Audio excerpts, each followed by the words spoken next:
इतिहास का सम्मान किया है, गलतियों को सुधारा है और आज की वास्तविकता को भी स्वीकार कर तीनों चीजों का सामंजस्य कर हमने भविष्य की ओर देखने का काम किया है। इतिहास जो है उसको कोई बदल नहीं सकता, मगर उसमें जो गलतियां हुई है इसको सीखकर आज की वास्तविकताओं को नजर में रखकर हम आगे जरूर बढ़ सकते हैं। और मुझे आनंद है कि त्रिपुरा मोठा ने, सभी ट्राइबल पार्टियों ने और सभी ऑर्गेनाइजेशन ने इसके लिए बहुत कंस्ट्रक्टिव रोल लिया है। और भारतीय जनता पार्टी की त्रिपुरा सरकार ने भी शुरू से इसके लिए प्रयास किया। विप्लव जी उपस्थित है, माणिक शाह जी यहां उपस्थित है। माणिक शाह जी ने भी बड़े इंटरेस्ट से बारीकियों में इसको स्टडी कर अंजाम तक पहुंचाने में बड़ी अच्छी भूमिका अदा की है। मुझे विश्वास है कि मोदी जी जो विकसित भारत का स्वप्न लेकर चले हैं, वो स्वप्न में त्रिपुरा भी अपने योगदान के लिए भी कटिबद्ध होगा और अपने हिस्से के लिए भी कटिबद्ध होगा। जब विकसित भारत बनेगा उस वक्त त्रिपुरा भी विकसित त्रिपुरा के रूप में आगे पर स्वप्नों के साथ आगे बढ़ेगा।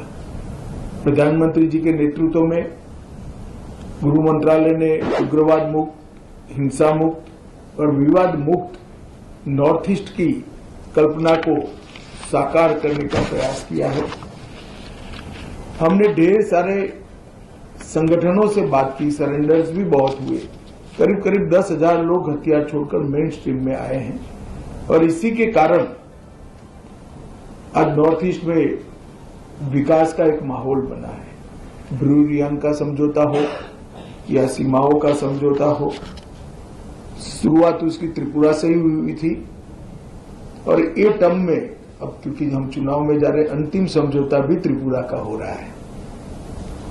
2019 में एनएलएफटी एसडी के साथ समझौता हुआ था, 20 में ब्रू समझौता हुआ, 20 में बोडो समझौता हुआ, 21 में कार्बी समझौता हुआ, 22 में आदिवासी समझौता हुआ, 22 में असम मेघालय अंतर्राज्यीय सीमा का समझौता हुआ, 23 में असम अरुणाचल अंतर्राज्यीय सीमा का समझौता हुआ, 2023 में डिमासा शांति समझौता हुआ,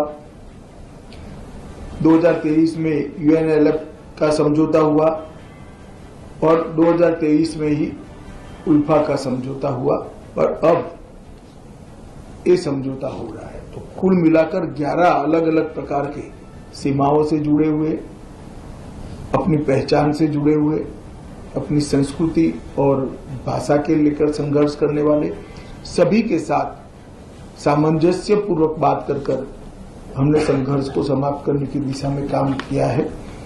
मुझे बहुत आनंद है कि आज त्रिपुरा, हम विवाद मुक्त त्रिपुरा की ओर आज से आगे बढ़े। 2018 में जब आईपीएफटी का एग्रीमेंट हुआ था, वो गवर्नमेंट ऑफ इंडिया के साथ नहीं, वो बीजेपी के साथ हुआ था। ये गवर्नमेंट के साथ है, ये फर्क है। जब गवर्नमेंट कमिटमेंट देता है तो वो कॉन्स्टिट्यूशनली बाउंड होता है, पार्टी के संग अलग अंडरस्टैंडिंग होता है। ये agreement is with the government of India, government of Tripura and Tripura Motha, not political parties. मैं कल आ रहा हूं, I want to see all of you in Hatai कोतौर।